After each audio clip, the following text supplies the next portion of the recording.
기침이 3주가 넘었는데 그냥 넘기고 계신 분들 많으시죠? 감기겠거니 하고 버티시는 분들 많이 봅니다. 기침과 가래는요, 단순 감기 증상이 아닙니다. 2주, 4주, 그 이상 지속된다면 기관지와 폐에 남은 염증 신호일 가능성이 큽니다. 사실 이거 방치하면 기관지에서 천식으로 가고 천식 넘어서 만성 폐해성 폐질환까지 갈 수 있거든요. 그래서 오래가는 기침은 절대 가볍게 보시면 안 돼요. 진료실에서 기침이 도저히 안 낫는다고 오시는 분들 정말 많이 보거든요. 한두 달 넘게 기침하시는 분들 꽤 많이 봅니다. 그런 분들을 보면 제가 자주 확인하는 공통점 하나가 있어요. 기침, 가래가 오래가는 분들은 대부분 수분 섭취가 부족하고 몸속 염증을 잡아주는 항산화 성분이 풍부한 음식도 잘 안 드시거든요. 그래서 오늘은 이 악순환을 끊는 데 도움이 되는 식품 하나를 알려드리려고 해요. 딱 하나면 됩니다. 바로 토마토예요. 왜 토마토가 가장 대표적인 폐 건강식품인지 어떻게 먹으면 되는지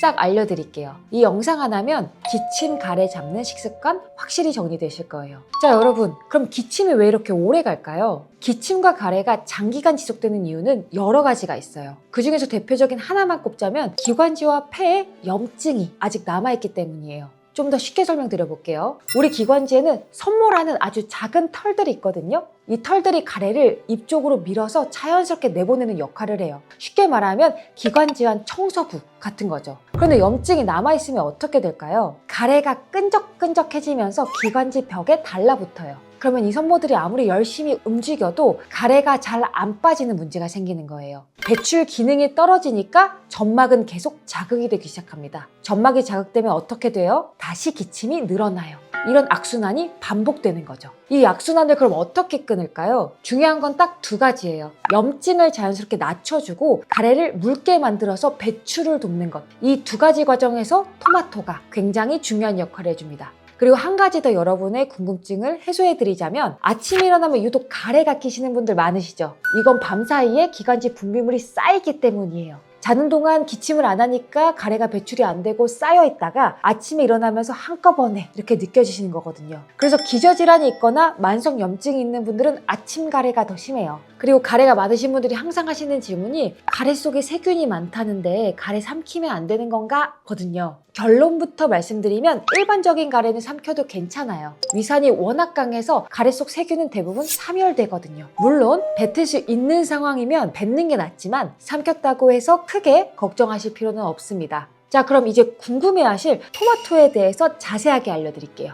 토마토가 폐 건강에 가장 좋은 이유가 뭘까요? 바로 라이코펜이라는 항산화 성분 때문이에요. 이 라이코펜이 뭐냐면요, 쉽게 말해서 우리 폐를 녹슬지 않게 보호해주는 성분이에요. 우리 몸에는 활성산소라는 게 있거든요. 쉽게 말하면 몸을 녹슬게 만드는 나쁜 물질이에요. 이게 쌓이면 폐세포가 손상되고 염증이 생기고 노화가 빨라지겠죠. 라이코펜은 이 활성산소를 잡아주는 역할을 해요. 폐 조직의 산화 손상도 억제합니다. 결국 뭐냐면 염증 반응을 완화시켜주고 세포 노화를 억제시켜주기 때문에 흡연자와 폐 손상 환자의 폐 기능 보호에 도움을 주는 성분으로 정말 많이 보고되고 있어요. 실제로 이런 연구도 있습니다. 토마토를 하루에 2개 정도 꾸준히 먹으면 폐 기능 저하를 늦추는데 도움이 되고 흡연으로 인한 폐 손상의 회복에도 긍정적인 영향이 있다는 연구 결과가 있습니다. 그런데 여기서 반전이 하나 있어요. 보통 과일이나 채소는 생으로 먹어야 좋다고 하잖아요. 그런데 토마토는 좀 달라요. 토마토는 가열이 된 상태가 폐에 더 도움이 돼요.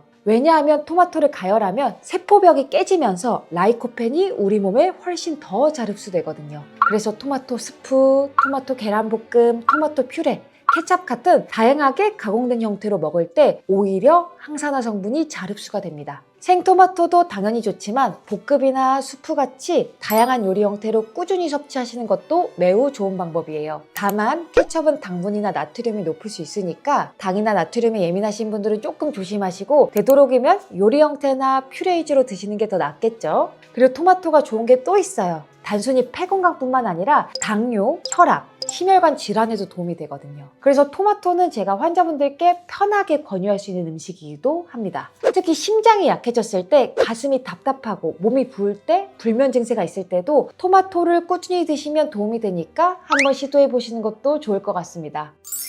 자, 오늘의 이야기를 정리해 볼게요. 제가 환자분들께 항상 말씀드리는 게 한 번 좋은 거 먹는 것보다 꾸준히 일상 속에서 습관을 만들어 나가고 안 좋은 것을 피하는 게 제일 중요합니다. 식단을 거창하게 생각하지 마시고 토마토 하나를 매일 드시는 습관부터 시작하세요. 토마토는 단순한 다이어트 식재료가 아니에요. 폐 건강을 지키는 데 있어 정말 실용적인 식품 중 하나거든요. 기침이 오래 가는 분, 흡연력 있으신 분, 기관지가 약한 분, 호흡기를 회복 중인 분, 이런 분들에게 염증 완화와 항산화 작용이 있는 토마토는 폐와 전신 건강에 분명한 차이를 만들어줄 수 있는 자연 보약이라고 저는 생각합니다. 오늘부터 일상 속에 딱 토마토 하나 녹여보는 거 어떨까요? 건강한 폐로 오래 건강한 숨 쉬어요 우리. 도움이 되셨다면 좋아요와 구독 부탁드리고 저는 더 건강한 이야기로 돌아오도록 하겠습니다. 감사합니다.